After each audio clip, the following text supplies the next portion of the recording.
El fuego no perdona. Nunca lo hace.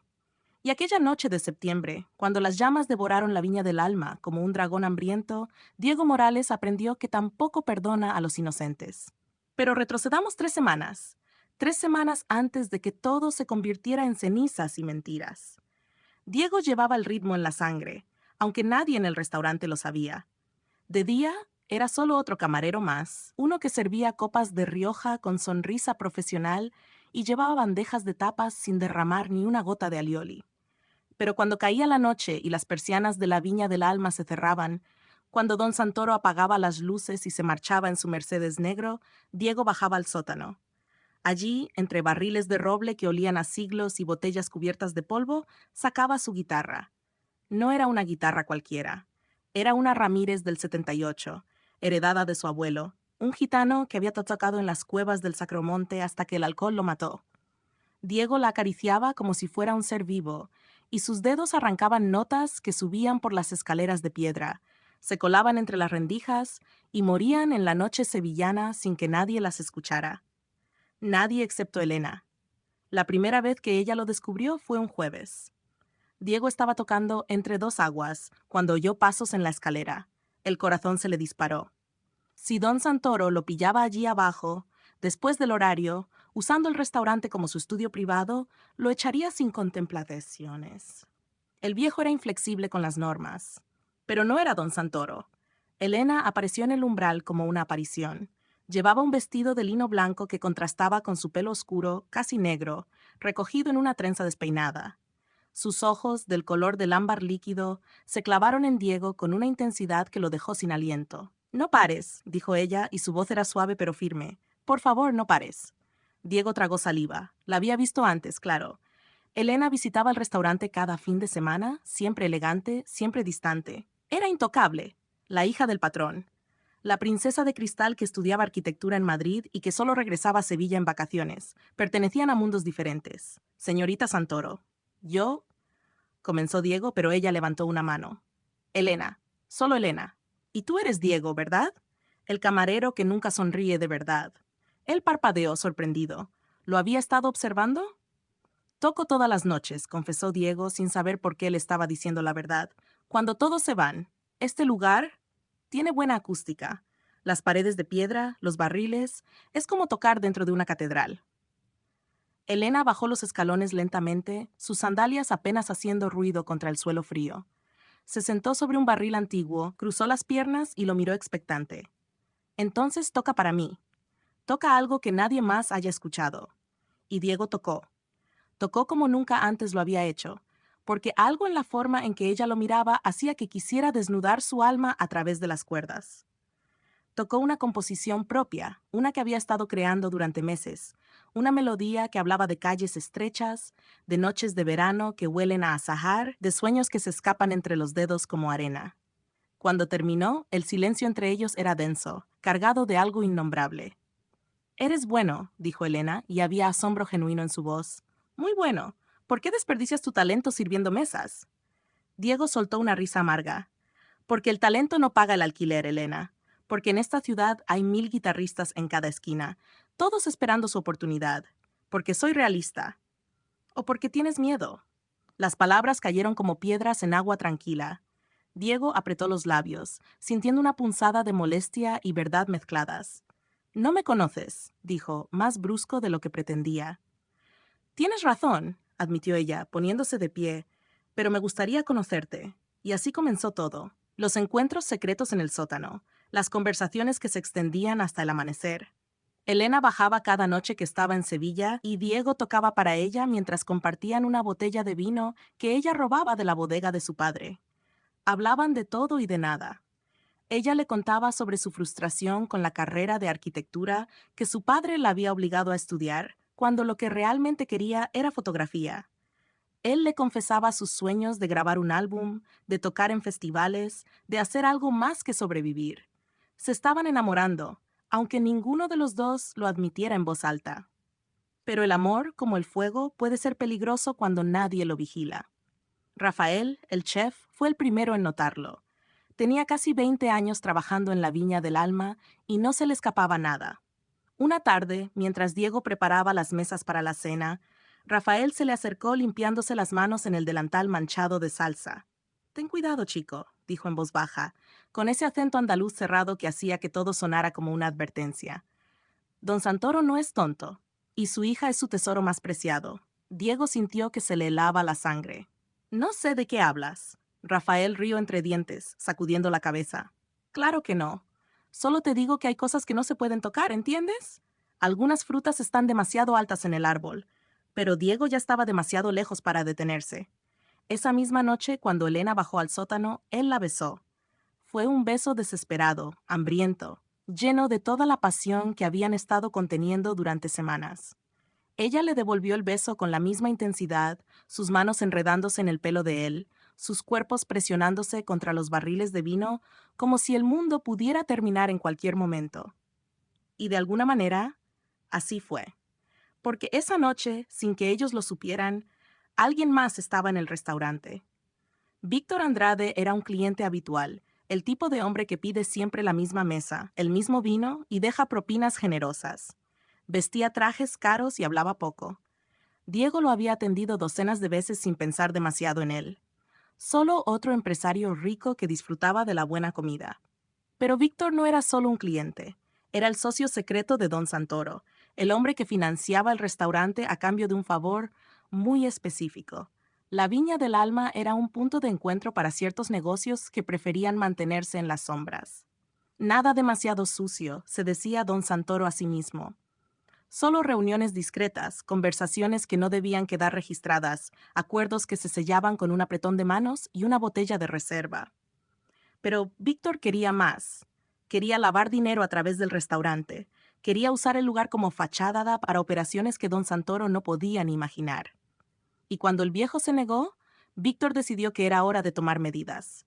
El plan era simple, un pequeño incendio, solo lo suficiente para asustar a Don Santoro y hacerlo más cooperativo. Nadie debía salir herido.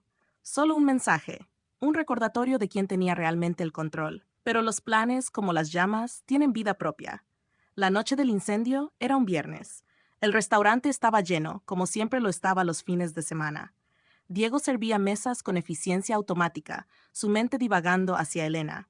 Ella no había bajado al sótano en 3 días, porque su padre estaba siendo más vigilante de lo normal. Don Santoro había estado de mal humor toda la semana, gritándole a los cocineros por tonterías, mirando por encima del hombro cada vez que sonaba su teléfono. Algo estaba mal. Diego lo sentía en los huesos. A las 11 de la noche, cuando la mayoría de los comensales se habían marchado, quedaban solo 3 mesas ocupadas. Víctor estaba en su rincón habitual, bebiendo un Ribera del Duero y mirando su teléfono. Una pareja de turistas alemanes en otra mesa. Y en la tercera, un hombre que Diego no había visto nunca, alguien que mantenía la cabeza baja y apenas tocaba su comida. Diego estaba en la cocina cuando oyó el grito. Carmen, la camarera veterana que llevaba más años que nadie en la Viña del Alma, salió corriendo de la despensa gritando algo sobre humo. Diego dejó caer la bandeja que llevaba y corrió hacia allá. El olor llegó primero, acre, químico, nada natural. Luego vio las llamas. El fuego había comenzado en la despensa trasera, donde se guardaban los manteles y las servilletas. Pero se estaba extendiendo rápido, demasiado rápido, lamiendo las paredes de madera seca, como si tuviera hambre. Diego agarró un extintor y comenzó a rociar, pero era inútil. Las llamas ya habían alcanzado el techo. ¡Todos fuera!, gritó Rafael desde la cocina. ¡Evacúen el restaurante! El caos estalló. Los clientes corrían hacia la salida, tropezando con sillas, gritando. Carmen intentaba llamar a los bomberos mientras tosía por el humo. Diego buscaba a Rafael, asegurándose de que todos los del personal estuvieran saliendo. Pero entonces recordó algo: el sótano, la guitarra de su abuelo. No podía perderla. Era lo único que le quedaba de él. Fue una decisión estúpida, impulsiva, el tipo de cosa que haces cuando el pánico nubla tu juicio. Diego corrió hacia la puerta del sótano mientras todos corrían en dirección opuesta.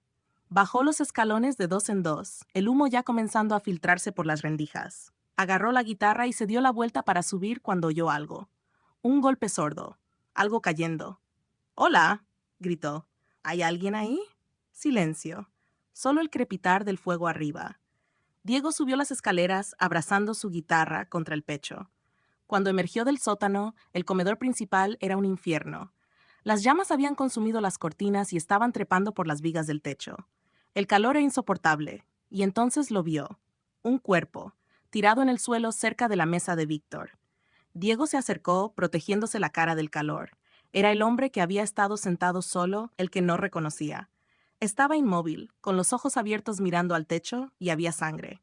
Mucha sangre formando un charco oscuro bajo su cabeza. ¿Qué coño? Diego no tuvo tiempo de procesar lo que veía. Una viga cayó a metros de distancia, enviando una lluvia de chispas. Tenía que salir, ya. Salió tambaleándose a la calle, tosiendo, con los ojos ardiendo. Los bomberos ya estaban llegando, sus sirenas rasgando la noche. La gente se había congregado en la calle, mirando horrorizados cómo la viña del alma se convertía en una pira funeraria. Don Santoro estaba de rodillas en el pavimento, llorando, viendo cómo su vida ardía. Y Elena estaba allí, con el rostro pálido como la cera, buscando a su padre. Sus ojos encontraron los de Diego a través del humo y la multitud, y en ellos Diego vio miedo. Miedo real. Los bomberos tardaron 2 horas en controlar el incendio.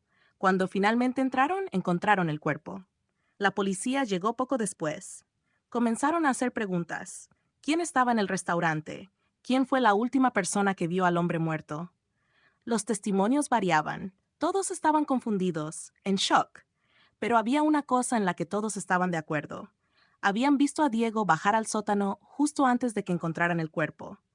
Habían visto a Diego salir del restaurante con una guitarra en las manos y no un extintor. Habían visto a Diego cerca del hombre muerto. Y cuando la policía revisó las cámaras de seguridad, vieron algo más. Vieron a Diego discutiendo con Víctor 2 días antes. Una discusión que Diego ni siquiera recordaba porque había sido algo trivial, un malentendido sobre una cuenta, nada importante.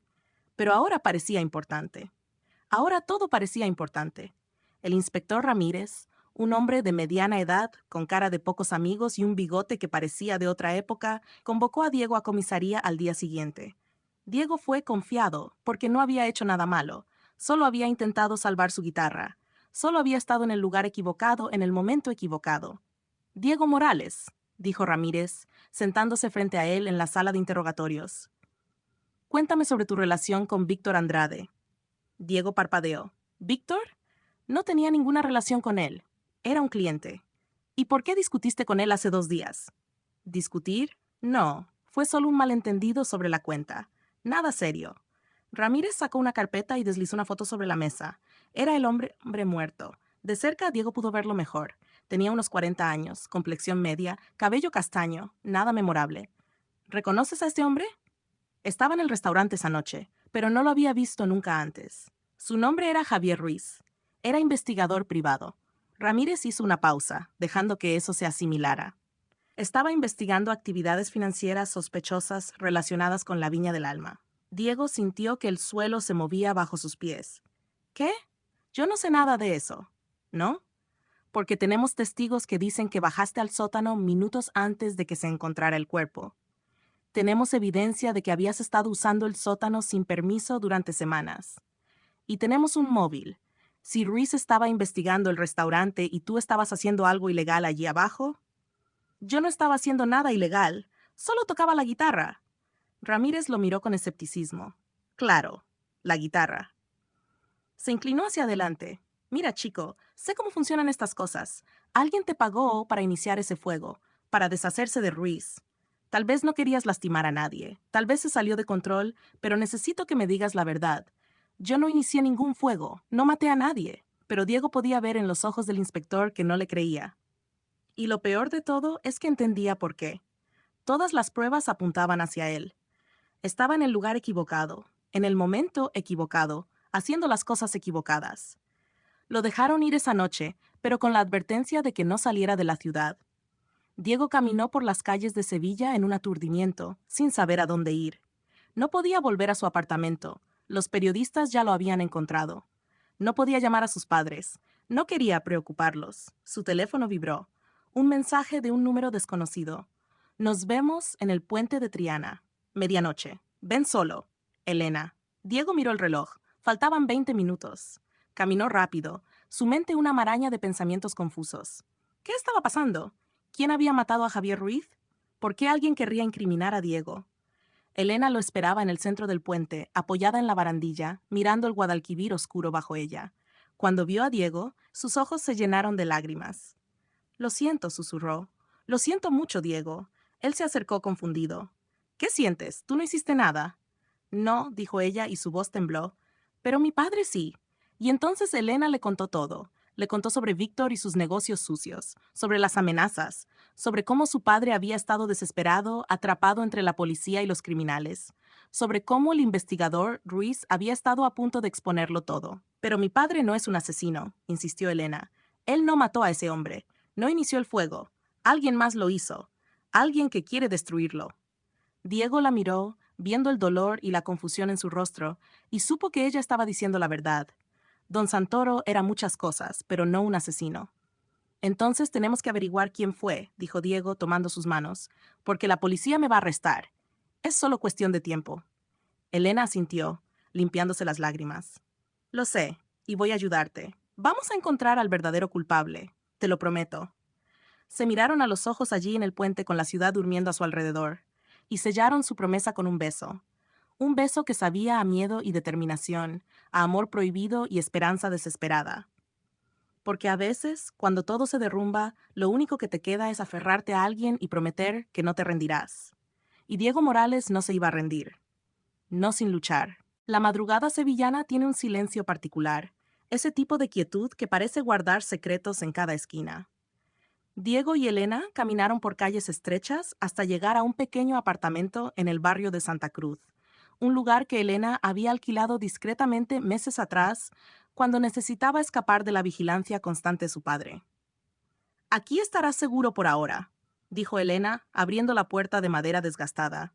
Nadie sabe de este lugar, ni siquiera mi padre. El apartamento era diminuto pero acogedor. Paredes blancas con azulejos andaluces, muebles antiguos, una ventana que daba a un patio interior lleno de geranios.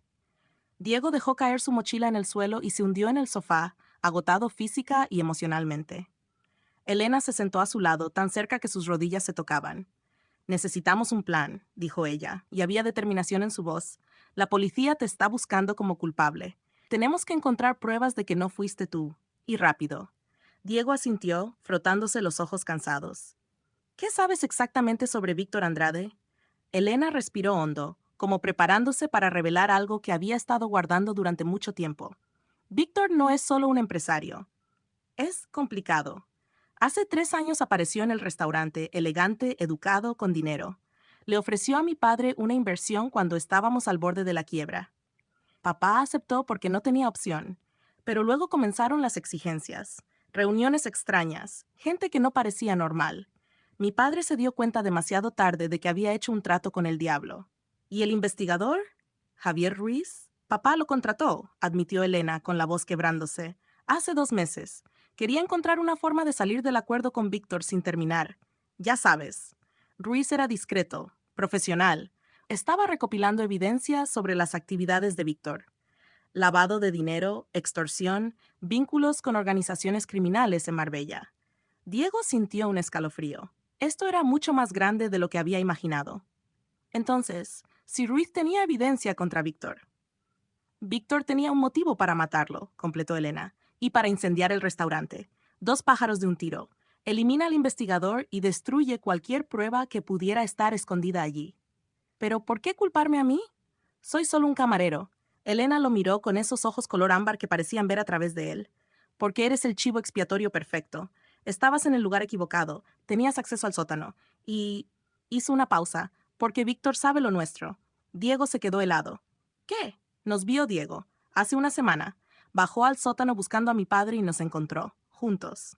No dijo nada en ese momento, solo sonrió. Esa maldita sonrisa. Pero ahora entiendo por qué. Estaba guardando esa información, para usarla contra nosotros si la necesitaba. La rabia burbujeó en el pecho de Diego. Todo había sido calculado. Víctor los había jugado como piezas de ajedrez.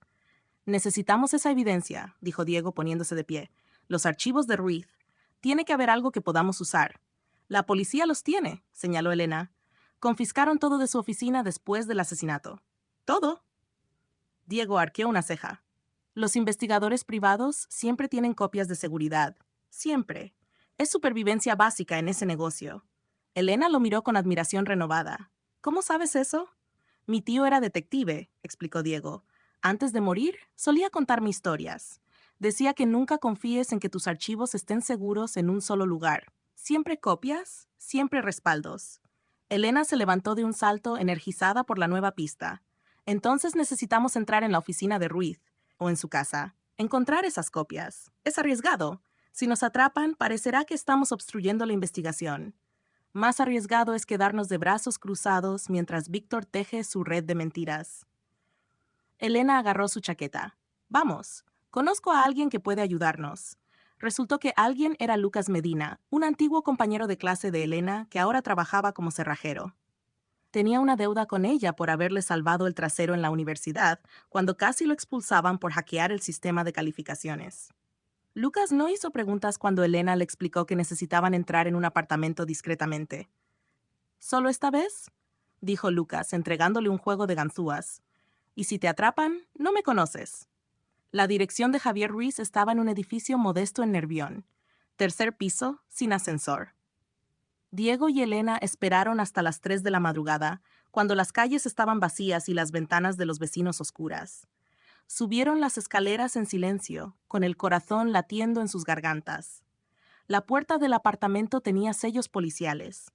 Elena vaciló por un momento, pero Diego ya estaba trabajando en la cerradura con las ganzúas que Lucas les había dado. Sus manos temblaban ligeramente, pero recordó las lecciones de su tío. Presión suave, escuchar los tumblers, paciencia. Clic. La puerta se abrió. Dentro, el apartamento de Ruiz era espartano, muebles funcionales sin decoración personal, el lugar de alguien que vivía para trabajar. Tenía el olor característico de un espacio que había sido registrado por la policía. Papel movido, gavetas abiertas, un desorden organizado. Busca cualquier cosa que parezca un escondite, susurró Diego. Detrás de cuadros, bajo el colchón, dentro de libros. Se separaron, cada uno tomando una habitación.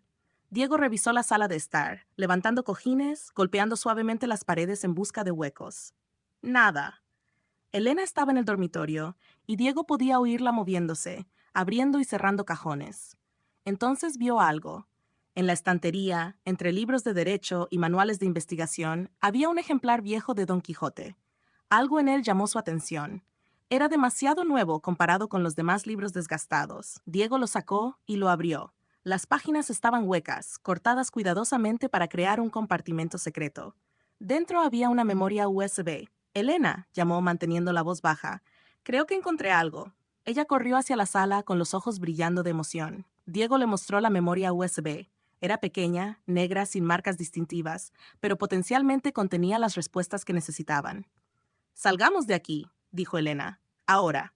No había terminado de decir eso cuando oyeron pasos en las escaleras. Pasos pesados, múltiples personas. Diego y Elena se miraron con pánico. ¿La policía? ¿Los vecinos? La ventana, siseó Diego. Corrieron hacia el dormitorio. La ventana daba a un callejón trasero, con una escalera de incendios oxidada. Diego la abrió lo más silenciosamente posible, pero las bisagras chirriaron. Los pasos se aceleraron. ¡Tú primero!, urgió Diego. Elena salió por la ventana y comenzó a bajar la escalera metálica. Diego la siguió justo cuando la puerta del apartamento se abría violentamente. Pero no era la policía. Eran dos hombres con trajes oscuros y rostros que no mostraban emoción alguna. Uno de ellos lo vio y gritó algo en un idioma que Diego no reconoció. El otro sacó algo de su chaqueta. Diego no esperó a ver qué era. Se deslizó por la escalera de incendios tan rápido que apenas tocaba los peldaños. Elena ya estaba en el callejón, corriendo. Diego aterrizó con un golpe seco y la siguió, sus pulmones ardiendo, el miedo convirtiéndose en adrenalina pura. Corrieron por calles laberínticas, girando al azar, usando su conocimiento de Sevilla para perderse en el entramado medieval del casco antiguo. Los pasos detrás de ellos persistían, pero eventualmente se desvanecieron en la distancia. No se detuvieron hasta llegar al apartamento de Elena, jadeando, con las piernas temblando por el esfuerzo. Diego cerró la puerta con llave y puso el pestillo. Luego se dejó caer contra ella, tratando de recuperar el aliento. Esos no eran policías, dijo Elena, con la voz quebrada por el miedo. Eran de Víctor. Lo sé. Diego sacó la memoria USB de su bolsillo, apretándola como si fuera oro. Lo que significa que hay algo muy valioso en esto. Elena encendió su laptop, una MacBook plateada que había visto mejores días. Insertó la memoria USB con manos temblorosas. La pantalla parpadeó, mostrando una carpeta con docenas de archivos, documentos, fotos, grabaciones de audio. Comenzaron a revisar. Lo que encontraron era devastador. Javier Ruiz había sido meticuloso en su investigación. Había documentado 3 años de actividad criminal vinculada a Víctor Andrade, transacciones bancarias sospechosas que pasaban por la Viña del Alma, transferencias de dinero a cuentas en paraísos fiscales, nombres de personas que habían desaparecido después de hacer negocios con Víctor, fotos de reuniones clandestinas.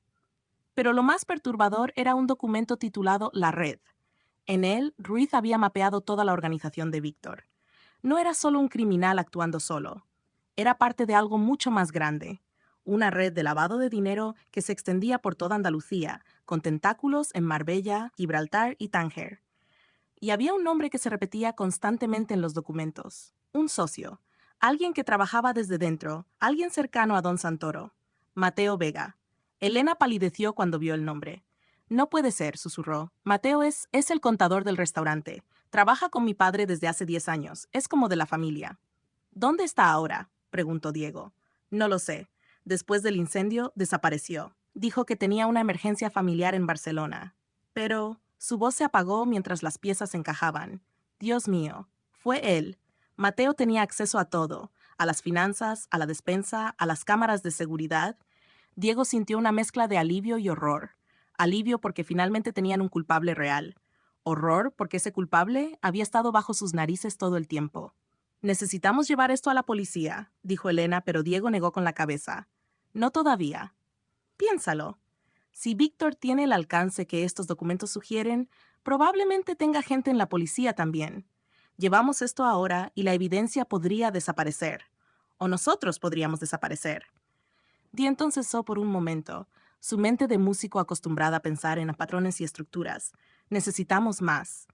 Necesitamos algo que sea innegable, algo que Víctor no pueda destruir o corromper. Y necesitamos asegurarnos de que llegue a las personas correctas. ¿Cómo? ¿Conoces a algún periodista? ¿Alguien de confianza? Elena asintió lentamente. Sofía Ramos.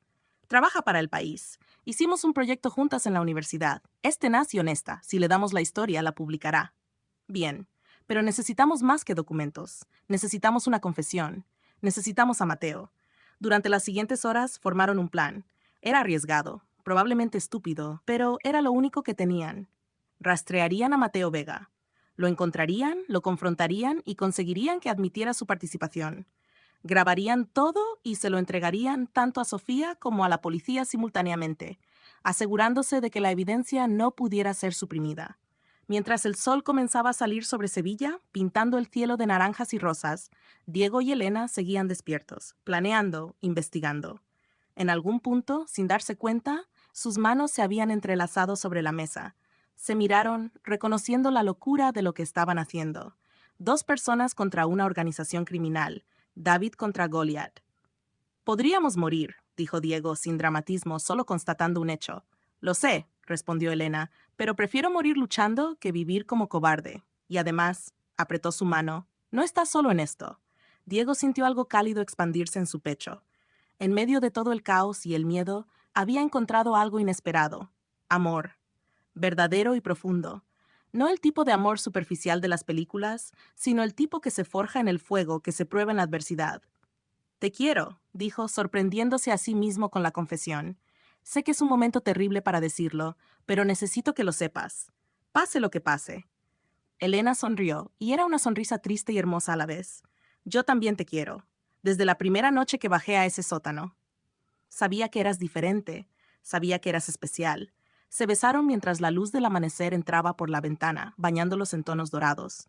Fue un beso que sabía a promesas y despedidas, a esperanza y desesperación mezcladas. Cuando se separaron, Diego sacó su teléfono. Tenía un mensaje de Rafael. Necesito hablar contigo. Es urgente. Sé cosas. Café San Marcos, mediodía. Ven solo. Diego se lo mostró a Elena. Ella frunció el ceño. ¿Crees que es seguro? Rafael nunca me haría daño, dijo Diego, aunque una parte de él no estaba completamente segura. Si dice que sabe algo, necesito escucharlo. Entonces iré contigo. No, es demasiado peligroso. Si es una trampa, exactamente, si es una trampa necesitas respaldo. Elena cruzó los brazos, adoptando esa postura terca que Diego estaba empezando a conocer bien. No voy a quedarme aquí mientras tú te arriesgas. Somos un equipo. Juntos o nada. Diego sabía que no había forma de ganarle esa discusión, y honestamente no quería hacerlo. Tener a Elena a su lado le daba fuerzas que no sabía que tenía. Está bien, cedió, pero mantenemos distancia en público. Tú llegas primero, te sientas en otra mesa. Si algo sale mal, sales inmediatamente y llamas a Sofía. ¿Entendido? Entendido. El Café San Marcos era un lugar clásico sevillano, con mesas de mármol y camareros que habían estado allí desde antes de la Guerra Civil. Diego llegó 5 minutos tarde a propósito, dándole tiempo a Elena para instalarse en una mesa del rincón con un libro y gafas de sol, irreconocible para cualquiera que no la conociera bien. Rafael ya estaba allí, con una taza de café solo frente a él. Se veía 10 años más viejo que la última vez que Diego lo había visto. Tenía ojeras profundas y sus manos temblaban ligeramente. Gracias por venir, dijo Rafael cuando Diego se sentó. Sé que estás en problemas. Lo siento, chico. Debía advertirte más claramente. ¿Qué sabes, Rafael? El chef miró alrededor nerviosamente antes de inclinarse hacia adelante. Víctor vino a verme hace 2 días.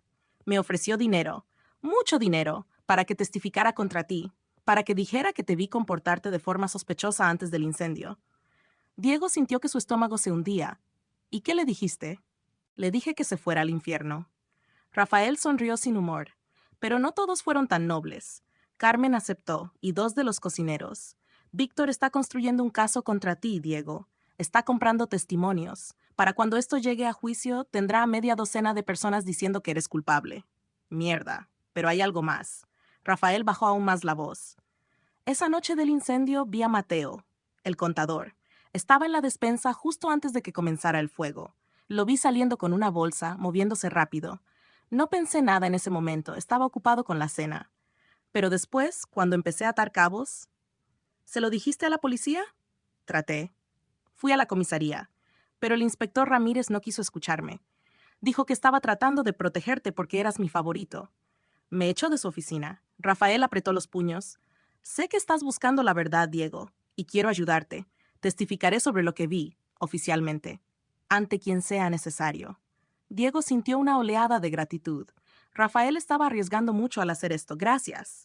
Significa todo para mí. Eres un buen chico, Diego. No mereces esto. Rafael se puso de pie, dejando dinero en la mesa. Ten cuidado, Víctor no se detendrá hasta verte en prisión, o algo peor. Cuando Rafael se fue, Diego permaneció sentado por un momento procesando la información.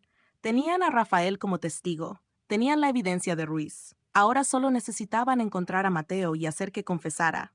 Elena se acercó, deslizándose en el asiento que Rafael había dejado vacío. Lo oí todo, dijo. Tenemos una oportunidad. Una pequeña ventana. ¿Cómo encontramos a Mateo? Si realmente huyó a Barcelona.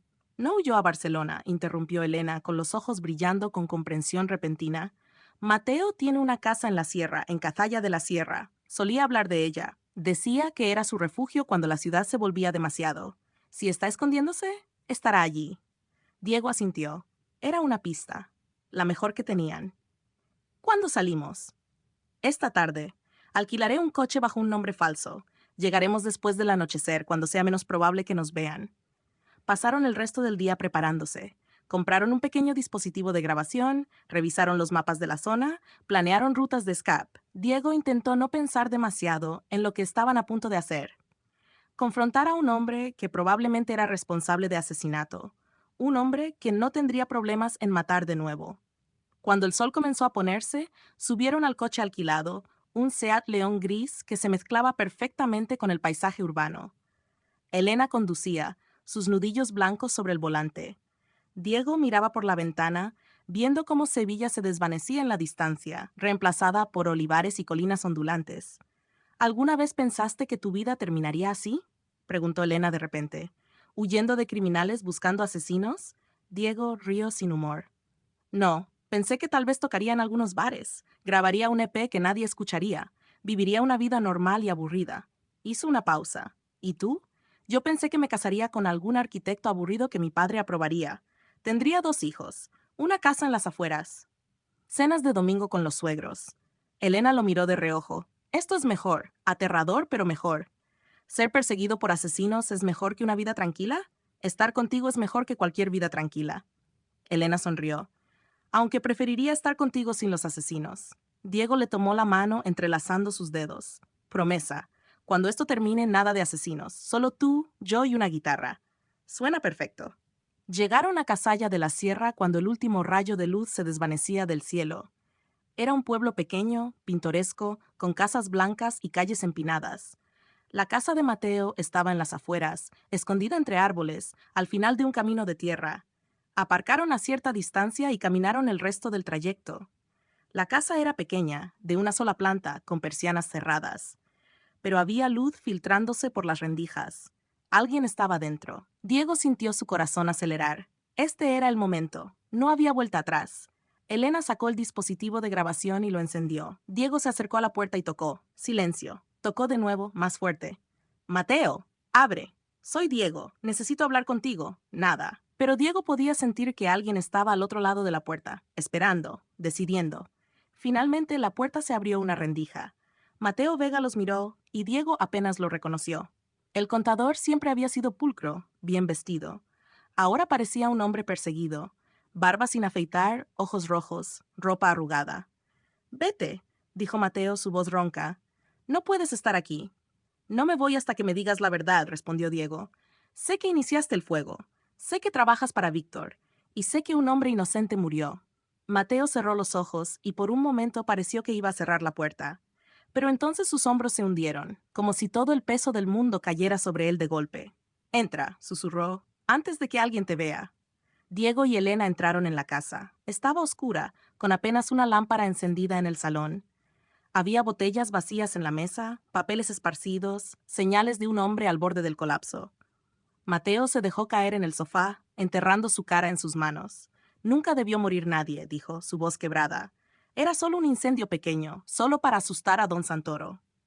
Víctor prometió que nadie saldría herido. Pero alguien murió, dijo Diego, manteniendo su voz firme aunque por dentro estaba temblando. Javier Ruiz murió, y tú eres responsable. No lo soy. Mateo levantó la vista y había lágrimas corriendo por sus mejillas. Yo inicié el fuego, sí, pero cuando volví adentro, Ruiz ya estaba muerto. Alguien más lo mató. Alguien le golpeó la cabeza. Vi la sangre.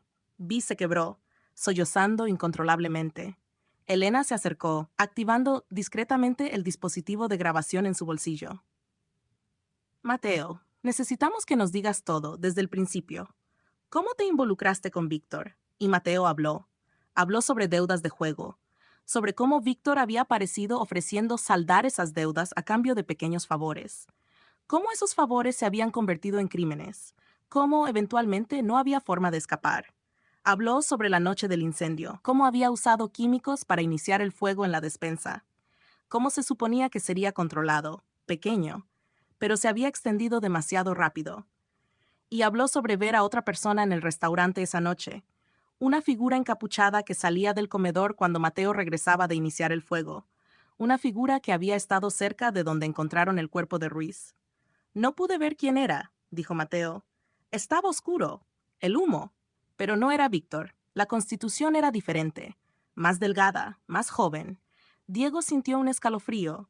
Había otra persona involucrada, alguien que realmente había matado a Ruiz, y ese alguien seguía suelto. ¿Le dijiste esto a Víctor?, preguntó Elena. Mateo negó con la cabeza. Tengo miedo, si Víctor sabe que hay un testigo, si sabe que yo sé. No terminó la frase. No hacía falta. Diego miró a Elena. Tenían la confesión grabada. Era un comienzo. Pero aún faltaba la pieza más importante del rompecabezas. ¿Quién había asesinado realmente a Javier Ruiz? La respuesta llegaría más pronto de lo que esperaban. Y cuando lo hiciera, sacudiría todo lo que creían saber. La confesión de Mateo había cambiado todo, pero también había abierto una nueva pregunta que pesaba sobre ellos como una nube de tormenta. Si Mateo no había matado a Javier Ruiz, ¿quién lo había hecho? Diego y Elena dejaron a Mateo en su refugio de la sierra con la promesa de que se entregaría a las autoridades en 48 horas. Necesitaban ese tiempo para atar todos los cabos sueltos, para asegurarse de que cuando la verdad saliera a la luz fuera completa e irrefutable.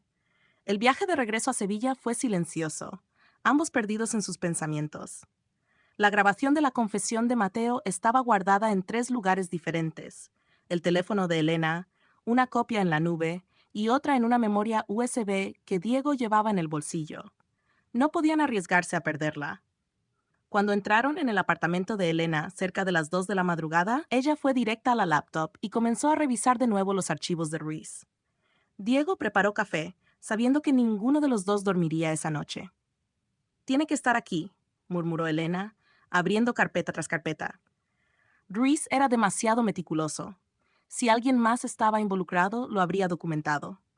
Diego se sentó a su lado, mirando la pantalla, mientras ella navegaba por documentos financieros, fotos, transcripciones de conversaciones grabadas. Entonces algo llamó su atención: una carpeta que no habían abierto antes, etiquetada simplemente como anomalías. «Abre esa», dijo Diego, señalando. Elena hizo clic. Dentro había una serie de documentos sobre transacciones bancarias, pero estas eran diferentes. No pasaban por las cuentas de Víctor ni las del restaurante. Eran transferencias personales, pequeñas cantidades que se movían regularmente desde una cuenta anónima a otra en las Islas Caimán. Y todas estaban vinculadas a un nombre que hizo que el mundo de Diego se detuviera. «Carmen Herrera». «No», susurró Elena. «Carmen no. Ha trabajado en el restaurante desde antes de que yo naciera. Es como una abuela para mí, pero mientras más profundizaban en los documentos, más sentido tenía. Carmen había estado recibiendo pagos mensuales durante 2 años, pequeñas cantidades, pero consistentes, y había una nota de Ruiz en uno de los archivos. CH, posible informante interno. Confirmar conexión con BA. Nivel de amenaza, bajo. Motivación, posiblemente familiar. Diego sintió que todo encajaba con un clic horrible y perfecto. Carmen, la dulce Carmen que siempre les ofrecía galletas caseras. Carmen que conocía cada rincón del restaurante. Carmen que había estado presente la noche del incendio. Carmen que, según Mateo, tenía una constitución delgada. Carmen que podría haber sido la figura encapuchada. ¿Pero por qué?, preguntó Elena, con la voz quebrada. ¿Por qué Carmen trabajaría para Víctor? Diego recordó algo que Rafael había mencionado una vez, meses atrás, una conversación casual en la cocina. Carmen tenía un hijo que había tenido problemas con drogas, que había caído en deudas enormes, un hijo que había desaparecido hacía un par de años, supuestamente para rehabilitarse en el extranjero. Su hijo, dijo Diego. Víctor debe tener algo sobre su hijo. Elena buscó más información en los archivos de Ruiz, y allí estaba, una foto de un hombre joven, demacrado, con los ojos vacíos de un adicto. Andrés Herrera. Y una nota. AH retenido en centro de rehabilitación privado en Marbella. Financiado por UEA, usado como palanca contra CH. Era chantaje. Víctor tenía al hijo de Carmen en algún tipo de centro, probablemente más prisión que clínica, y la estaba usando como peón. ¿Cuánto tiempo llevaba Carmen siendo forzada a espiar para él? ¿Cuántos secretos había revelado bajo la amenaza de que lastimaran a su hijo?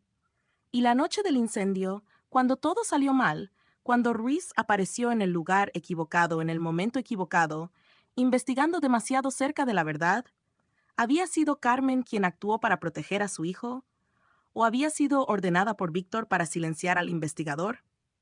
«Necesitamos hablar con ella», dijo Diego. «Necesitamos la verdad». «¿Y si es peligrosa?» «Diego, si mató a Ruiz?» «No lo creo». Diego negó con la cabeza. «Conozco a Carmen. He trabajado con ella durante 2 años. Si hizo algo esa noche fue porque no tenía opción, porque Víctor la obligó». Elena lo miró con esos ojos color ámbar llenos de preocupación, pero finalmente asintió. «Está bien, pero esta vez vamos preparados. Llamaré a Sofía antes. Le daremos todos los archivos. Si algo nos pasa, nada va a pasarnos», interrumpió Diego, tomando sus manos. «Vamos a terminar esto. Vamos a limpiar mi nombre, vamos a exponer a Víctor y vamos a salvar a Carmen de ese monstruo. Y después...» Diego sonrió, ese tipo de sonrisa que había estado ausente de su rostro durante semanas. «Después, tú y yo vamos a vivir, de verdad vivir, sin miedo, sin escondernos. Tal vez yo toque algo de música. Tal vez tú tomes esas fotografías que siempre quisiste. Tal vez simplemente caminemos por Sevilla sin mirar por encima del hombro». Elena se inclinó y lo besó. Un beso que sabía a promesas y posibilidades. Un beso que decía que creía en ese futuro, a pesar de todo. A las 7 de la mañana contactaron a Sofía Ramos.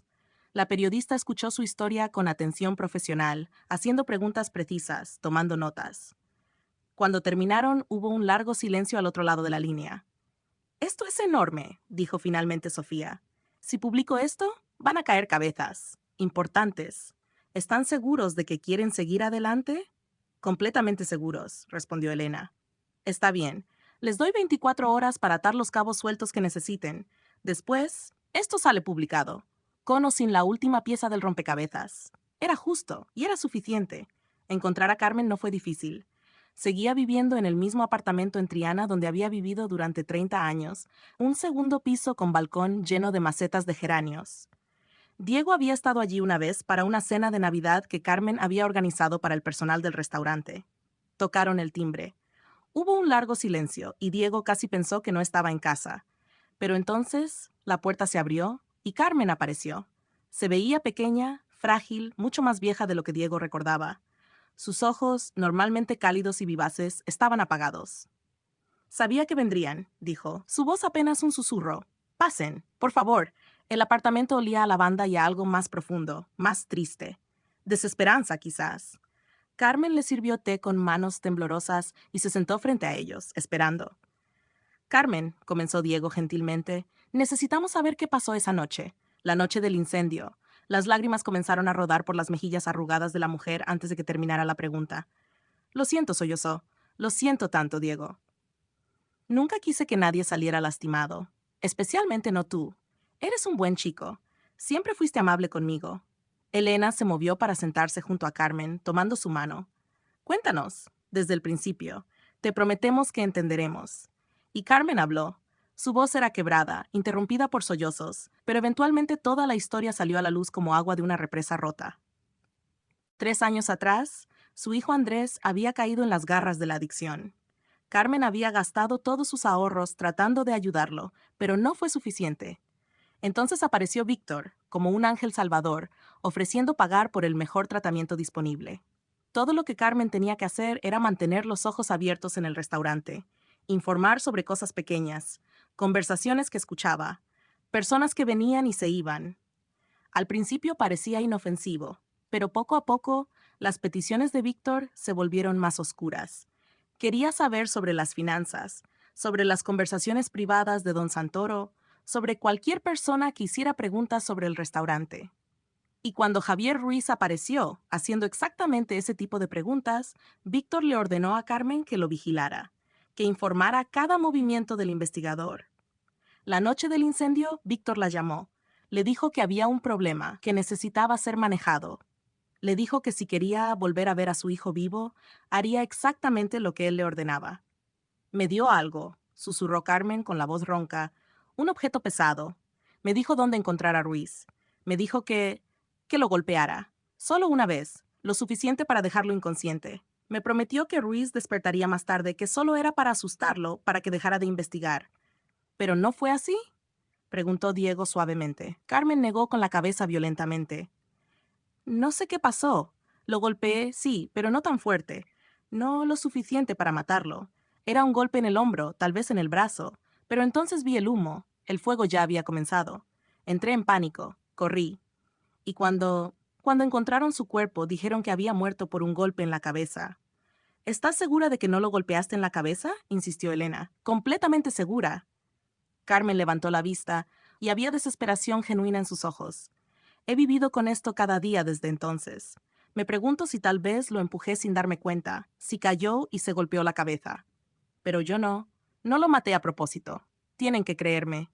Diego creía. Podía ver la verdad en cada línea de su rostro devastado. Carmen era muchas cosas. Una mujer desesperada, alguien que había sido manipulada y chantajeada, pero no era una asesina a sangre fría. Había alguien más allí, dijo Diego. Mateo vio a alguien, una figura encapuchada. Carmen parpadeó, sorprendida.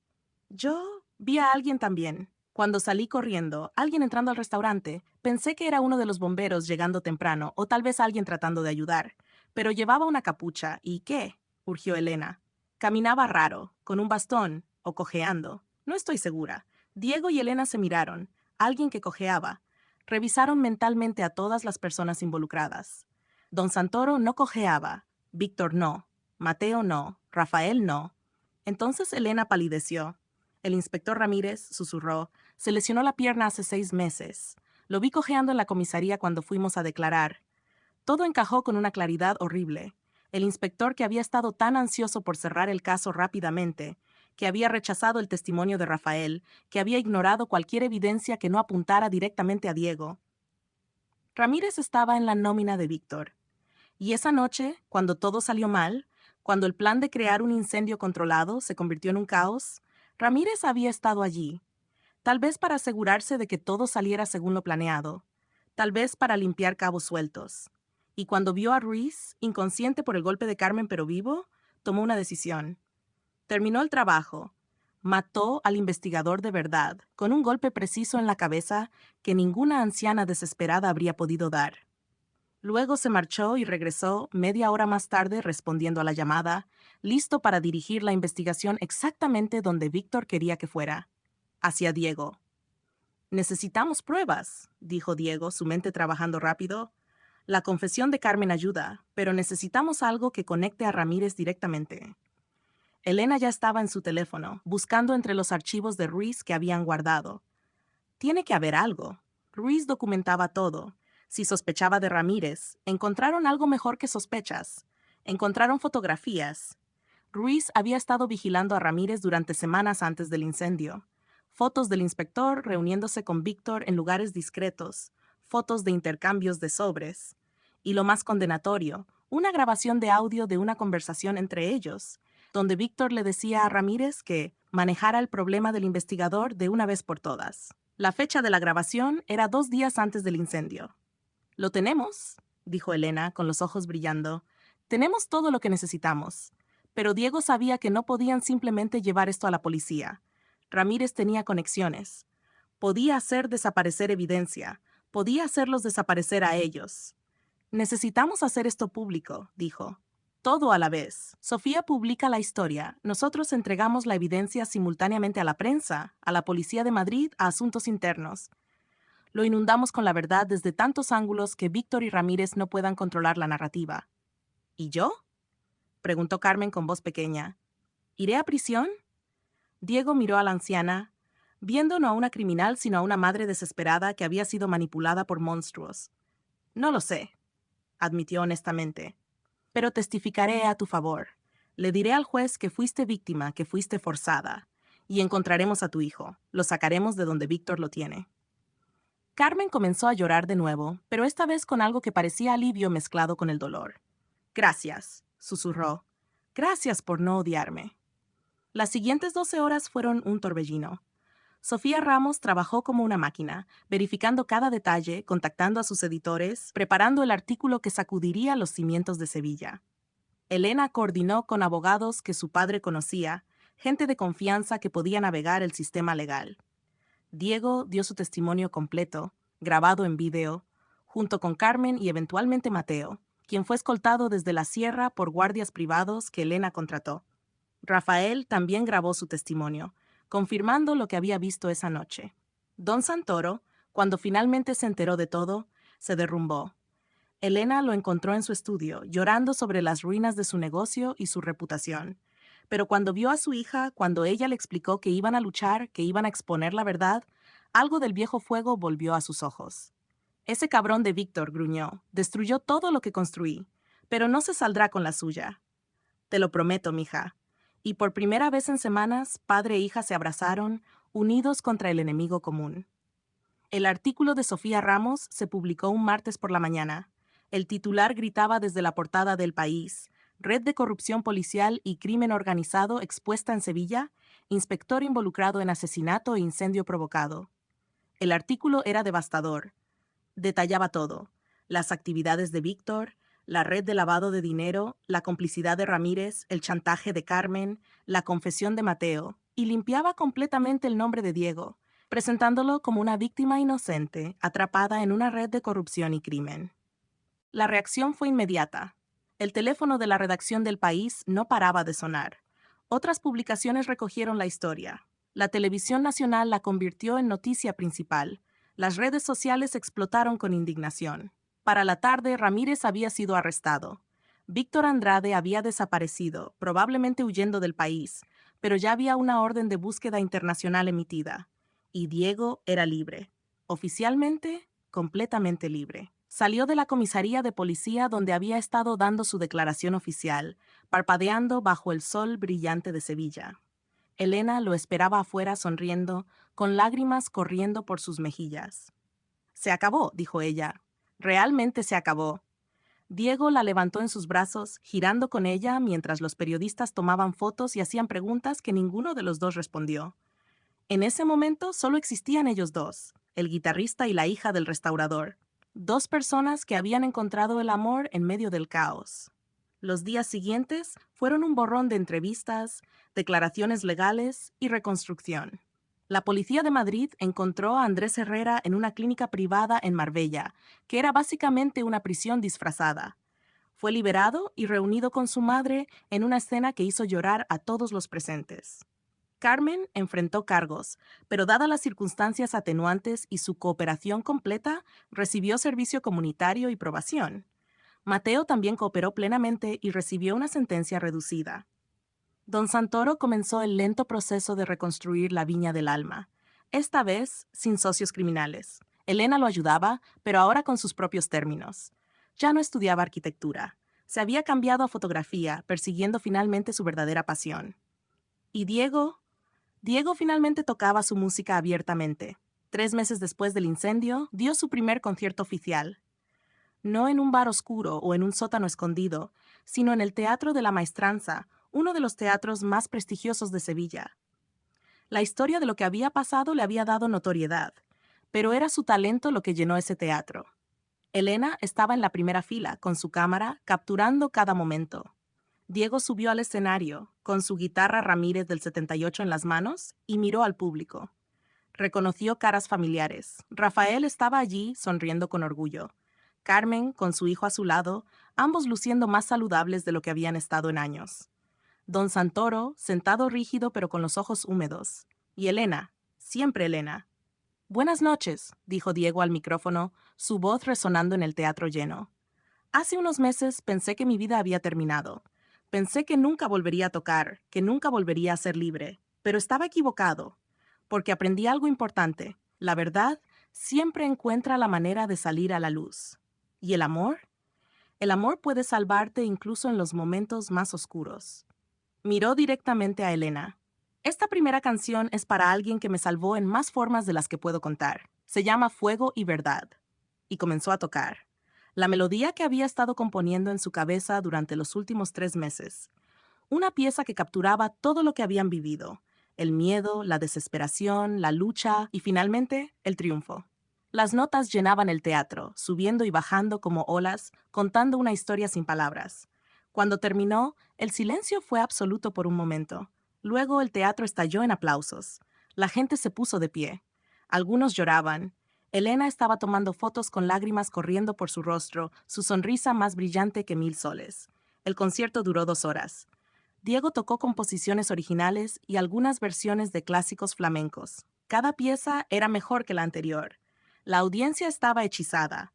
Cuando terminó, cuando los últimos aplausos finalmente se desvanecieron y el teatro comenzó a vaciarse, Elena subió al escenario. Diego dejó su guitarra a un lado y la recibió con los brazos abiertos. «Estuviste increíble», dijo ella besándolo suavemente. «El mundo finalmente te escuchó». «Solo porque tú creíste en mí», respondió Diego. «Solo porque luchaste por mí cuando nadie más lo haría». «Siempre lucharé», prometió Elena. «Siempre». «¿Sabes qué?», dijo Diego sacando algo de su bolsillo. «Tengo algo para ti». Era una llave. Pequeña, dorada, unida a un llavero con forma de nota musical. «¿Qué es esto?», preguntó Elena confundida. «Es la llave de un apartamento. Nuestro apartamento». Diego sonrió nerviosamente. «Si quieres, claro. Sé que es rápido y que hemos pasado por mucho, pero Elena, no quiero pasar ni un día más sin ti. Quiero despertarme contigo cada mañana. Quiero que construyamos una vida juntos. Una vida real, sin secretos, sin escondernos». Elena lo miró con esos ojos color ámbar que lo habían cautivado desde el primer momento, y sonrió esa sonrisa que hacía que todo el dolor del pasado valiera la pena. «Sí», dijo simplemente. «1000 veces sí». Se besaron en ese escenario vacío, bajo las luces tenues del teatro, con el eco de la música todavía vibrando en el aire. Y fue perfecto. Después de todo el fuego, después de todas las mentiras, después de toda la oscuridad, habían encontrado algo verdadero y puro. Encontraron el amor. Y eso, Diego supo, era la mayor victoria de todas. Epílogo. Un año después, la Viña del Alma reabrió sus puertas. El restaurante había sido completamente reconstruido, más hermoso que antes. Don Santoro estaba en la entrada, saludando a los invitados con un orgullo renovado. Diego no trabajaba allí más. Ahora era un músico de tiempo completo, tocando en festivales por toda España, con un álbum debut que estaba subiendo en las listas. Pero esa noche, la noche de la reapertura, él y Elena estaban allí como invitados de honor. El sótano, reconstruido y hermoso, había sido convertido en un pequeño escenario. Don Santoro había decidido que los viernes por la noche presentarían música en vivo. Y el primer artista, por supuesto, era Diego. Mientras tocaba esa noche, con Elena entre el público fotografiando el evento, Diego pensó en todo el camino que habían recorrido, desde ese primer encuentro en el sótano hasta ahora, desde el terror del incendio hasta la paz de este momento. La vida, había aprendido, era impredecible. Podía tomar giros oscuros e inesperados, pero también podía sorprenderte con belleza en los lugares más inesperados. Como encontrar el amor verdadero en medio de un incendio, como descubrir tu voz cuando todos intentaban silenciarte, como aprender que al final la verdad y el amor siempre, siempre triunfan. Diego terminó su última canción de la noche, una pieza alegre y esperanzadora que hizo que todos en el restaurante sonrieran. Cuando bajó del pequeño escenario, Elena lo esperaba con 2 copas de vino. Por los nuevos comienzos, brindó ella. Por los nuevos comienzos, repitió Diego, chocando su copa contra la de ella. Y por nosotros. Siempre por nosotros. Se besaron mientras el restaurante bullía de vida a su alrededor, con el aroma de la comida llenando el aire y el sonido de risas resonando en las paredes de piedra. Y en ese momento todo estaba bien en el mundo. El fuego había destruido mucho, pero de las cenizas había nacido algo hermoso, algo verdadero, algo que duraría para siempre, porque al final eso es lo que hace el amor verdadero. Sobrevive al fuego y se vuelve más fuerte por ello. Fin.